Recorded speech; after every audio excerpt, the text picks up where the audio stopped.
Hello, everyone, and welcome. Today, we are looking at self leadership.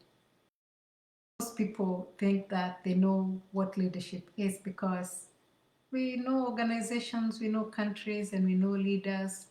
And sometimes we confuse politicians with leaders and leadership. But what exactly is self leadership? Even as we think that we know what organization leadership is. Do I need an organization position to be a leader? And as a researcher, I say that unlike most classical research on leadership that is mostly based on the trait theory, at Personalized Life Coaching, which is my organization, we believe that leadership is a habit and not a trait that you're born with. You have to cultivate self leadership. You can be born into rulership, but you still have to develop leadership skills to become a great leader. So, what exactly is self leadership that I want to talk about today? And, which has become my coaching interest area. Self leadership, especially now that I've introduced and mentioned that it is a habit that we can cultivate, it's not a trait. It is the ability to intentionally influence ourselves to achieve our own objectives that we have set for ourselves, not the objectives that get set for us as teams at work or as individuals at work, but the ones that we have set for ourselves to help us navigate life. Because living life is a challenge. It doesn't come with a personalized manual. And that is why my coaching style is personalized. I like to meet my clients and have a chat with them before I start the session, because how can I personalize before I know what exactly they're interested in?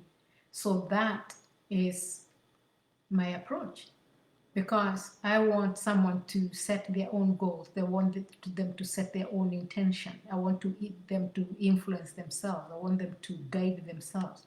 I want them to be the ones wanting to focus on whatever it is they can do best in the way they can be their best and do the best that that they can do and be. Because self leadership is about being, it's not about doing. It's not about doing for others. It's about being as a human being. And so I use a spiral reflective approach so that I can help, you individually define your own leadership style, your own intentions, and help you put out an enthusiastic lifestyle that is full of confidence, that is contagious. Because once you're confident in yourself, once you're confident in your skin, you will live a life that exudes such contagious confidence, and others will be wanting to tap into that. But can only happen when you put yourself first, not in a negatively selfish way, but in a way that is positive. Because even in an aeroplane, when they tell you to put on a mask, they tell you to put on yours first before you can help the other person put on their mask. That's the kind of selfishness I'm talking about. It is proactive and it is positive, because you're equipping yourself to be strong. You're equipping yourself to be a person who is able to help themselves so that they're strong enough to help others. You're in a place where you're more positive so that you're able to help others. Because if you're not, then you won't be able to support yourself, let alone support others. So that the whole endeavor of self leadership is to know and understand yourself.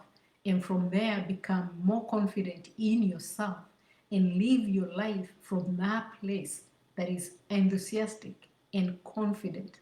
Because most of us live being uncomfortable in our own skin. And the reason we do that is because we've been socialized, especially those of us who are minoritized, that we are not good enough. And not just the minoritized, anybody in life who has navigated this life from a place where they've been feeling, not good enough or not accepted or not loved, They need self-leadership skills. They need to expand the life skills that they have from a positive place because they've never been supported positively. So it doesn't matter who you are. As long as you feel that you need self-improvement and you need to support yourself, you don't always need to depend on other people to support you to grow. Once you decide for yourself, I want to grow, I want to get out of this rut, I want to get out of this situation, you're already embracing traits and habits of a self-leader. And so you do not need an organization position to be called a leader. What you need is that ability to intentionally influence yourself, guide yourself, focus yourself, celebrate yourself, so that if you're in a team and you're a self-leader, then you're creating and celebrating success together with other people. Unlike in rulership, where it's about command and control, and there's only one leader at the very top who takes all the credit for the success of the organization or the team at the expense of the rest of the contributors. So, like I said, therefore, self-leadership is a way of being. And at Personalized Life Coaching, we use our spiral-reflective approach. That way, we help people to live enthusiastically and confidently. And because there's a lot of self-loathing going around, we help people, change and embrace self-love and acceptance. And when one learns to strip off all their self-loathing that they have been accepting from other people that have been heaping that self-loath on them, they learn to love and accept themselves, their identity, their skin type, their wherever they're coming from, the circumstance, it don't matter. And when you accept yourself as a human, all the other dimensions cease to matter. You're human first and foremost. That's all that matters. And from there on, once your mindset shifts, it's like a flip and everything changes. And you start to see life from a very, very different, beautiful perspective. That's the focus of this series.